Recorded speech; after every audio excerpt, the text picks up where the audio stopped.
Hi, hello. I'm Kez. These are my unicorns, and usually this is the time I would welcome you to Kawaii Corner, but that is not happening today, I'm afraid.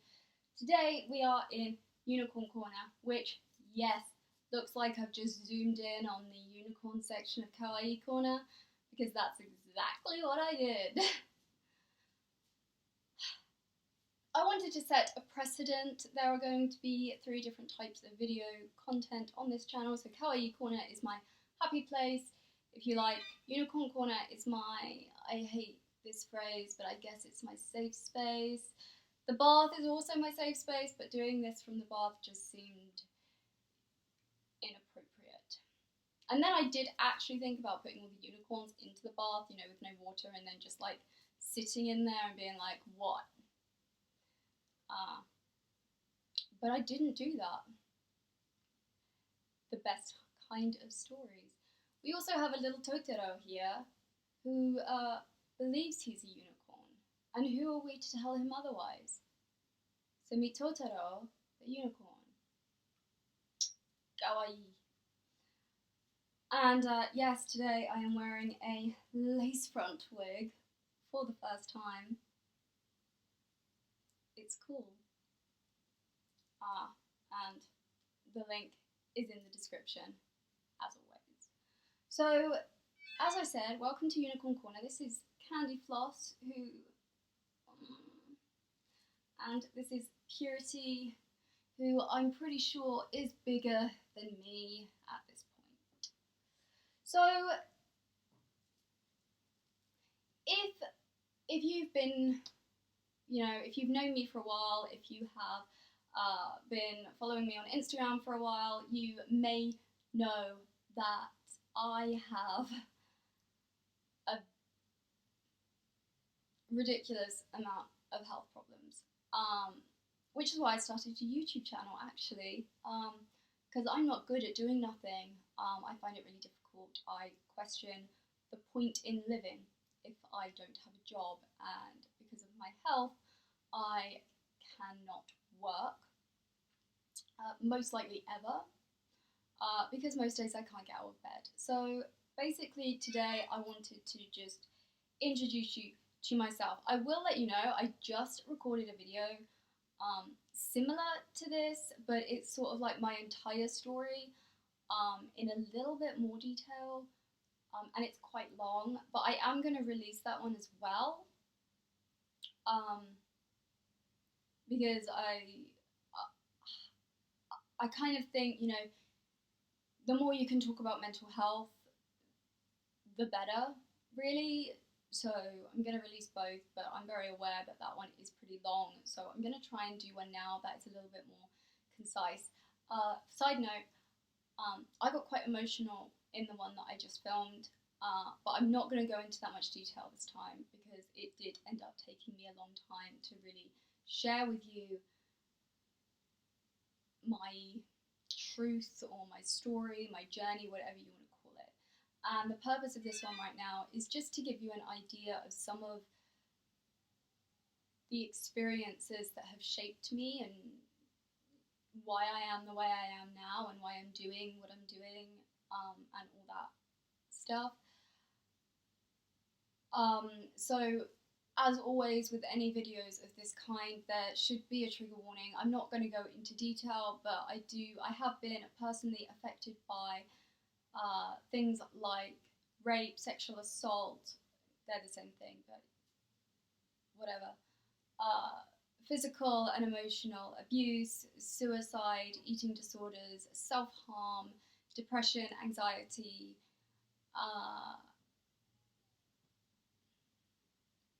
substance abuse, addiction, that kind of stuff. So they're all going to be touched on very briefly, but as I say, very briefly. So if you're particularly sensitive to those subjects, then obviously now is the time to click off, except unlike most people, I'm actually going to implore you to stay and to listen. Because if you are sensitive, do any of those things. I don't want you to feel alone, and I don't want you to think that you're alone. So stay. It's really hard living. Firstly, I'm just going to say it's really hard living with bipolar. I'm not bipolar. It's really hard living with borderline personality disorder, often mistaken or confused with bipolar, which I'm pretty sure is why they renamed it emotionally unstable personality disorder. But everyone still calls it everyone still calls it borderline personality disorder, a la Girl Interrupted. So for the purposes of this video, we're going to say I have borderline personality disorder. Yay. It's really hard living with that, actually, because a lot of people don't know what it is. A lot of people seem to be under this impression these days that you should have emotions in check, and if you have borderline personality disorder, the main thing about that is that your emotions are more in control of you than you are of them. So I'm not going to go into huge amounts of detail, but borderline personality disorder is often caused from childhood trauma, and is something that follows you into the rest of your life, and it affects you basically forever. And unlike some type of illnesses, there is no cure for it. There is treatment for it, but there is not like a cure. You know, it's not like a magic pill that they can be like, take this and you'll be fine. No. So on that note, I'm going to very quickly explain the reason I probably have the probable reasons for why I have borderline personality disorder. I also have an eating disorder. I am anorexic. My BMI, weight, whatever, is at the weight that I should be hospitalised, but I refuse. I don't know if I'm trying to martyr myself by making a point out of, eating disorders are psychiatric behavioural disorders. They're not about weight, so treating people with anorexia or bulimia or any sort of disordered eating, treating them and basically just force feeding them food until they're of a weight that you deem appropriate, and then sending them back out into the world does not work. The problem is in here, not here. Also, I just want to draw your attention to a petition that is currently live on the internet. I will include the link in the description box below, but a woman called Hope Virgo is actually running a petition to try and change the way the health system in the UK treats people with eating disorders. The petition is called Dump the Scales, and it basically means that if the petition goes ahead, the National Health Service in the UK will basically have to treat eating disorders as a mental illness and cannot treat you purely based on your weight. So if you have an eating disorder, have had an eating disorder, or know someone with an eating disorder, then I would really urge you to click on the link in the description box and just go and sign the petition, because I know that for me it would make a massive difference to whether I could actually get treatment or not, and I'm sure I'm not the only one. And what I mean by that is not that my BMI is too high to get treatment, because it is not. Around a year ago, I had to have a procedure done for my back, and they had to weigh me for the anaesthetic. And they told me that my BMI was around 14, and I have since lost a lot of weight. I've dropped multiple dress sizes, so I should be weighed, but I should be treated, but I am not comfortable with someone weighing me. And you may think that sounds stupid, but eating disorders aren't rational, they're emotional. So, yeah. Thank you. I'm just saying. So I also suffer with pretty bad anorexia. It's very problematic. And I also have very, very acute chronic pain. It's very debilitating. A lot of days I can't get out of bed. I have, walking sticks, crutches. My wheelchair is broken, but I hate using it because I'm a proud bitch.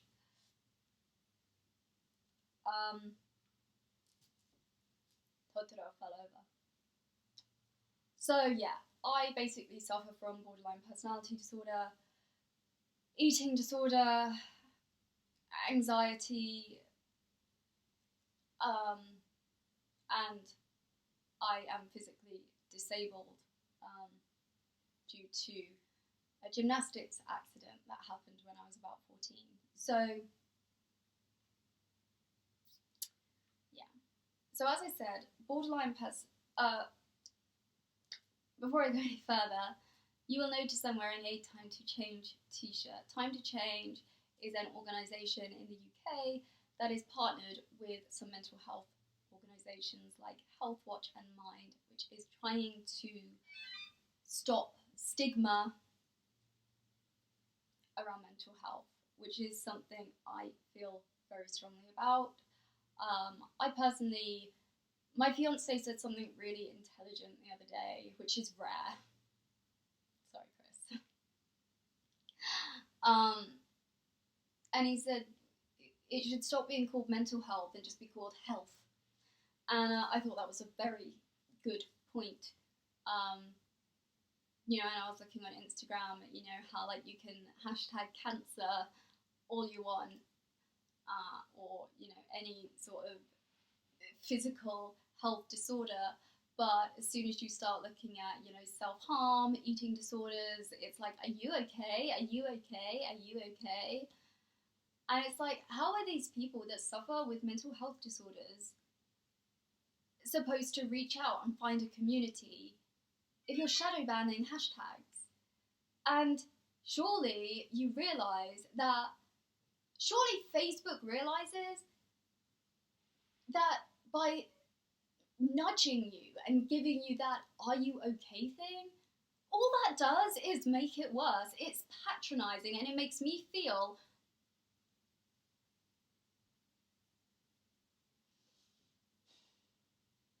that's another video. Okay.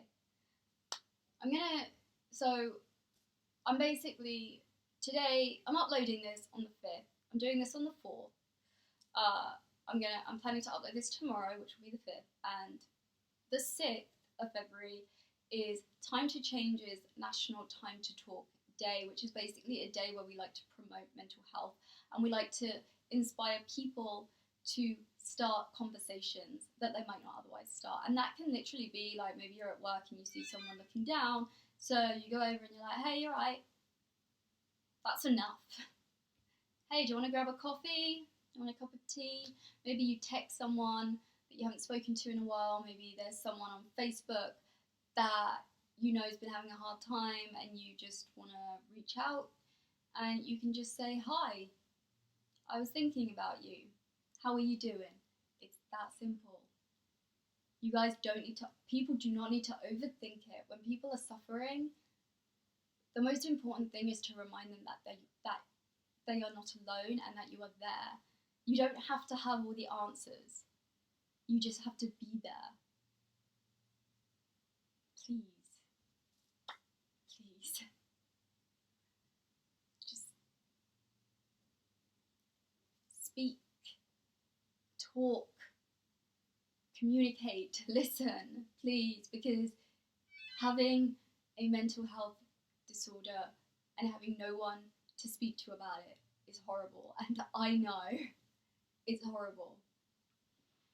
So when I was 15, my mum, I grew up with just my mum and my brother, who's 3 years older than me, but he is very different to me, and we're not really very close.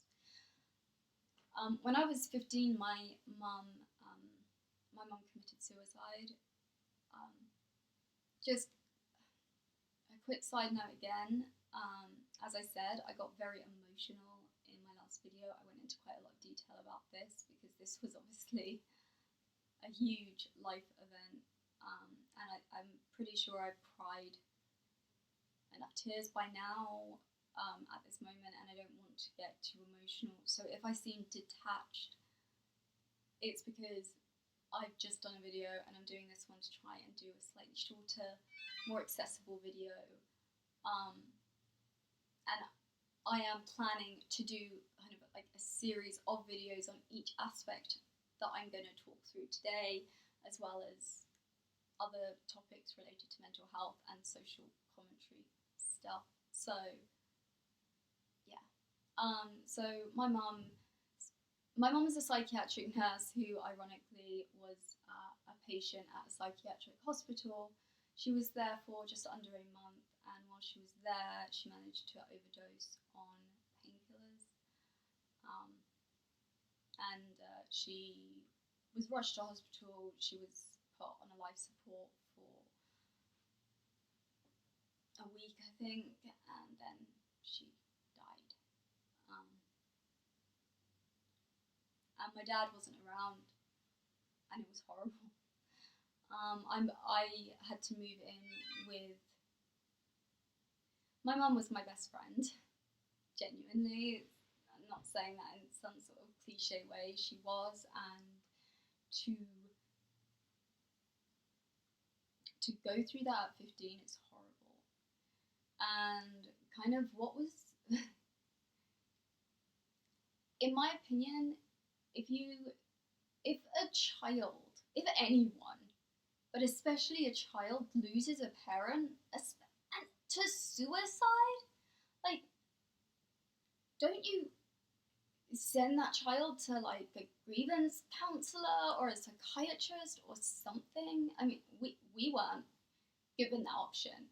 And whenever I would get upset about it, my family members would be like, well, how do you think I feel? I lost my sister. How do you think I feel? I lost my aunt. How do you think I feel? And it was just like,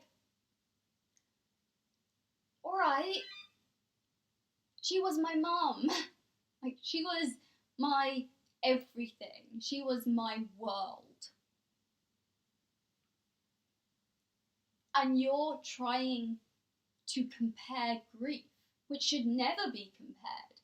I'm not belittling how traumatic that was for anyone. Everyone in my family was traumatized by it.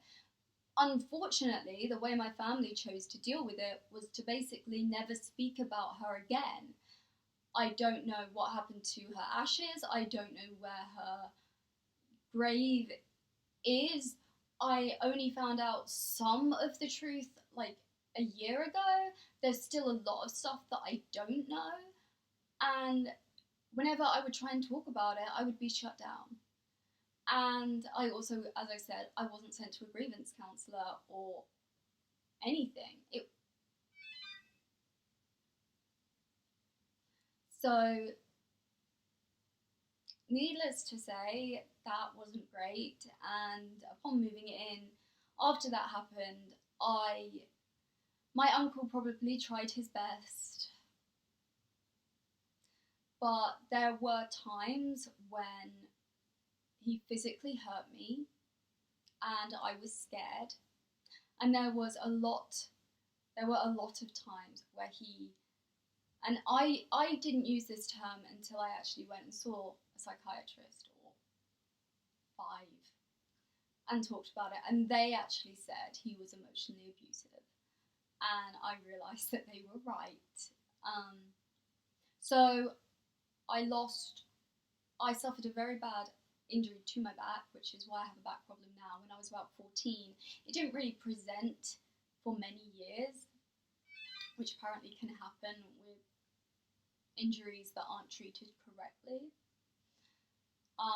But I was a gymnast and I kind of lost that, and then I lost my mum. So I pretty much lost everything. And then my brother went off to uni and I was stuck in a house with my uncle, who was kind of like a stranger, and he didn't treat me great.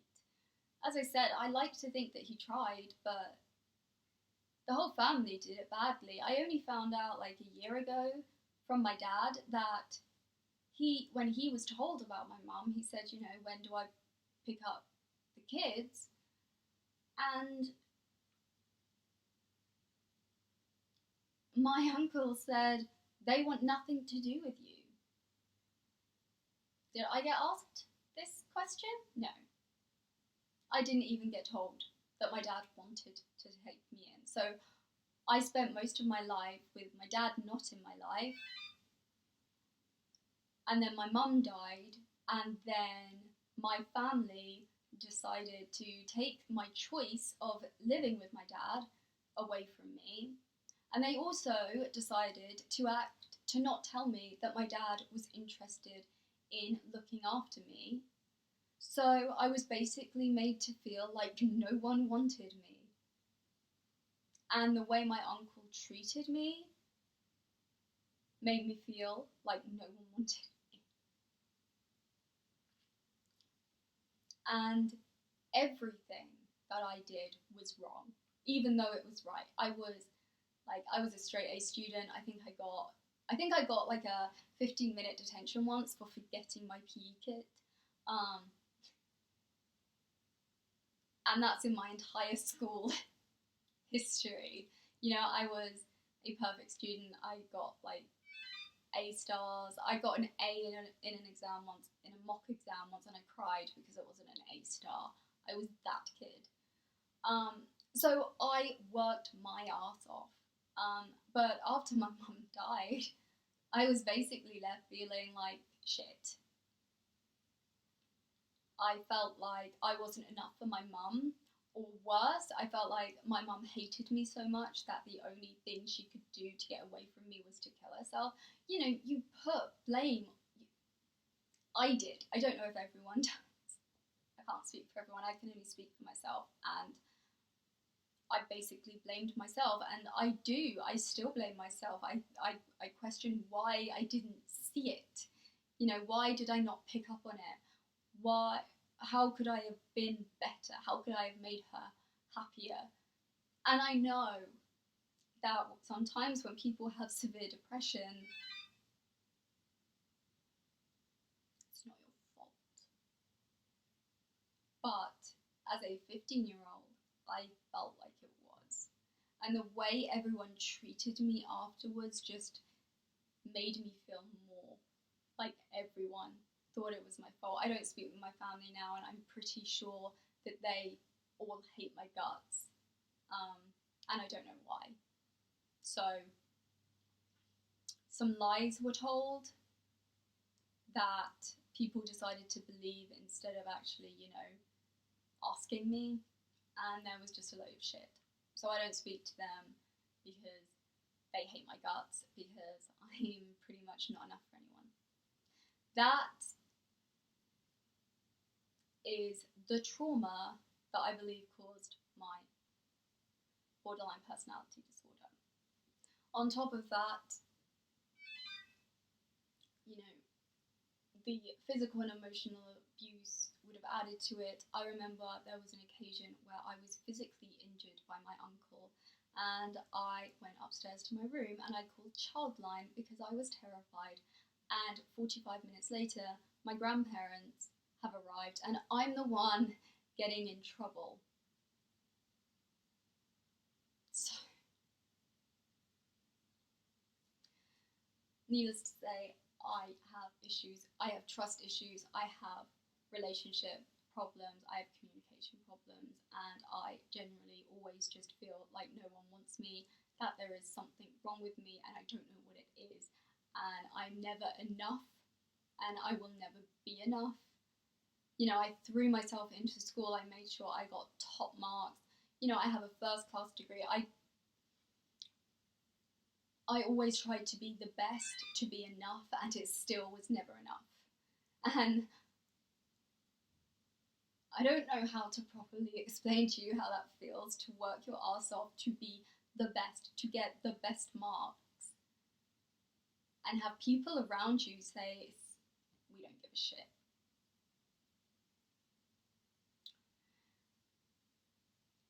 On top of that, I worked in sort of musical theatre for a while. I trained in that, and then my back got so bad I kind of had to relearn how to walk. I was bedridden for a long time. I had to have a lot of medications given to me. I had to go for a lot of tests, and they basically came to the conclusion that my back was screwed, and all they could do is give me medication. So I tried to live like that, and I went to uni and I got a degree, and then I went to do a master's, and then I got a job in Spain. So I went there, and then I came back, and then I met my partner, and we went to Germany, and then we came back. And just before we went to Germany, I had to stop working, and I was doing pretty well career-wise, and I had to stop because my back got too bad. And that's when my mental health really declined, because without realising it, I had used work as a coping mechanism my whole life. You know, from the moment my mum died, I threw myself into schoolwork, and I repeated that process my entire life. So to suddenly be...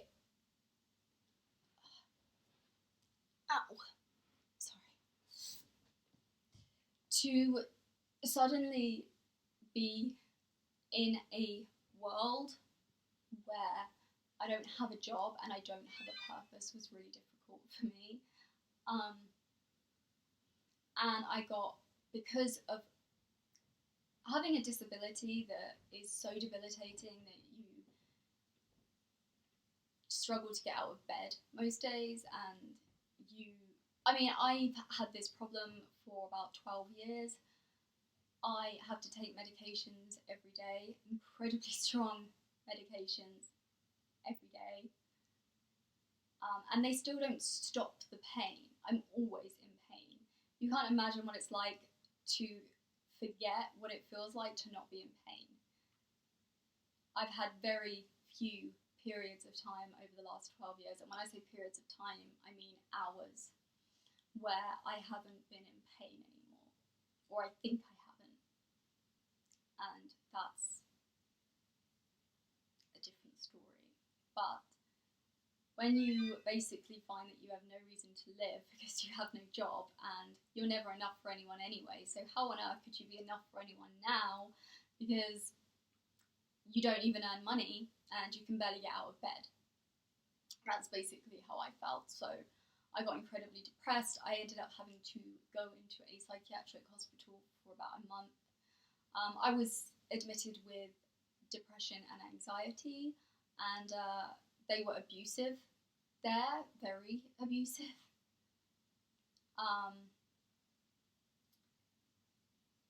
And I basically came out with anorexia because I couldn't eat when I was in there, and they changed my diagnosis to borderline personality disorder. And I basically spent the last couple of years trying to figure out what that really means. I found some really good videos on it. There's Daniel Fox. I'll link his channel in the description box below.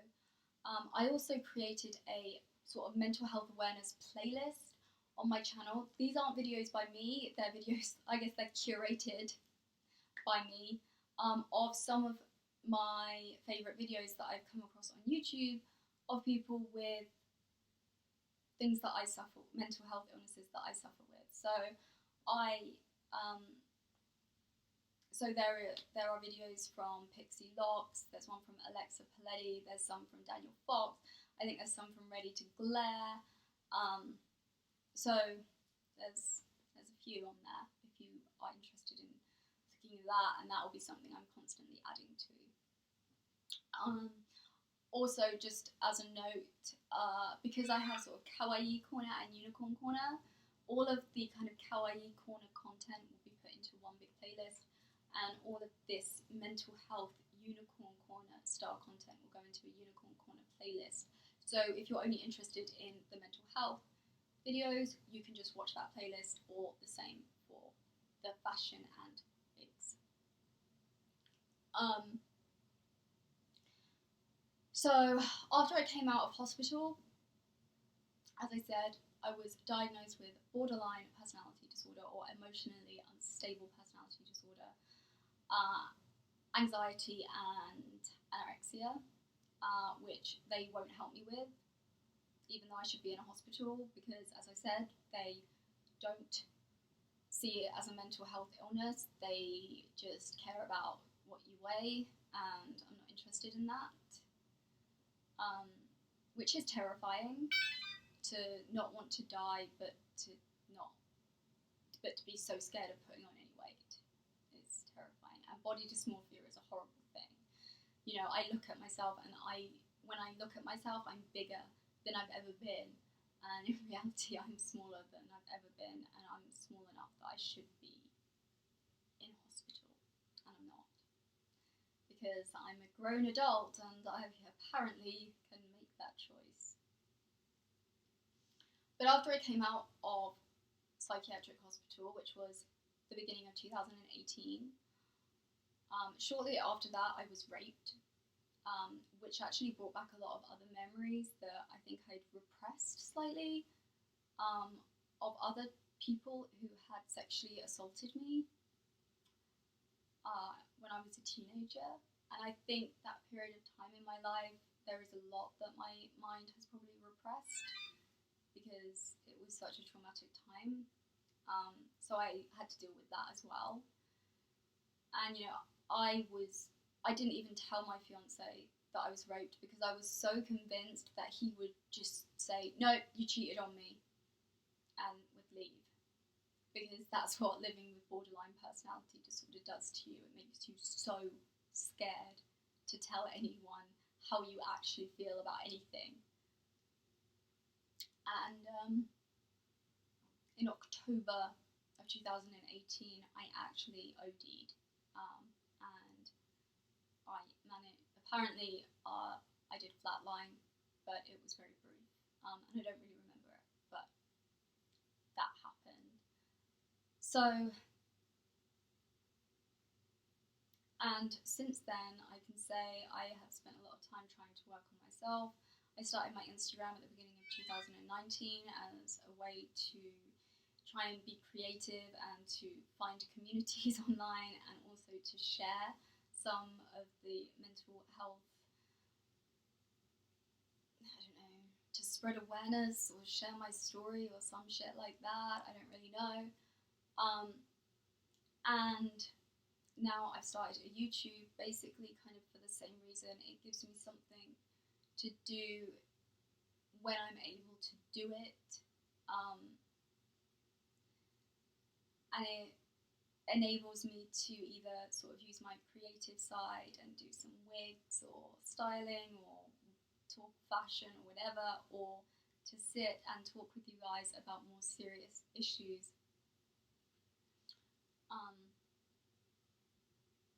And that's where I am now. I do not want to die, as I said, which is one of the terrifying things about having anorexia is, as I said, I don't want to die, but the thought of gaining any weight or not losing any more weight terrifies me just as much. So if anyone has had an eating disorder, if anyone's watching this and you've had an eating disorder that you've recovered from, I'm not being sarcastic when I say, like, please, if you have any advice you can give me, it would mean the world to me. But now as well as doing my Instagram and my YouTube, I am volunteering with Time to Change. Just, it's something. You know, my mum was a psychiatric nurse, and I always thought I don't want to, like, I was always interested in psychology, but I never wanted, because of what happened with my mum, because I am so similar to my mum, I didn't want to repeat her life, if that makes sense. But no matter what I've done, it's all pulled me back here to mental health. And it's going to sound really cheesy and cliche, but I can't help but think this is probably where I'm meant to be for some reason. And, you know, if one person watching this, if this helps one person feel less alone, or feel, you know, if I can validate you and say it's okay to feel how you do, then I'll consider this video a success. So that's my story. Thank you for listening. As I've said, you know, you can come and hang out on Instagram or Twitter. Instagram is where I'm most active. I'm kezandunicorns, the same as I am on here. If you have any comments or questions that you would like to ask in response to the video, please do leave them in the comment box below. But also, if you're someone who wants to talk, if you have advice, or if you want to just talk with someone, maybe you're like me and you don't really have anyone you can talk to, then send me a DM on Instagram or Twitter and I will reply. And I mean it, and I'm not just saying it like because being alone is shit, and no one should feel like that. Okay. I will be going into a lot more detail on each of these topics that I've brought up today. So I will talk in more detail about my mum's suicide, about the after effects, about, you know, having an eating disorder, about what it's like living with borderline personality disorder. I'm going to go into more detail, but I think now that is probably about half an hour, and that's probably enough. So thank you for listening, and I just want to remind everyone that you don't know what's going on behind the surface. So if you can reach out to like one person and just say, hi, how are you? It can make such a difference. And I don't understand why so many people seem to think, oh, I can't reach out to them, they're struggling, but I can't reach out to them because like I don't know how to fix it. You don't have to fix it. The only thing you have to do to make a difference to someone's life is be there, is send a text message, send a DM, send an email, give them a 5-minute phone call, remind them that you are there.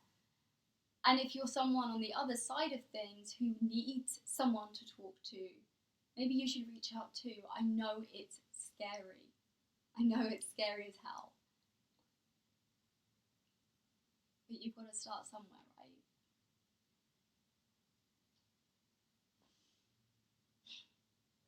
And with that, I will thank you again. And I don't know.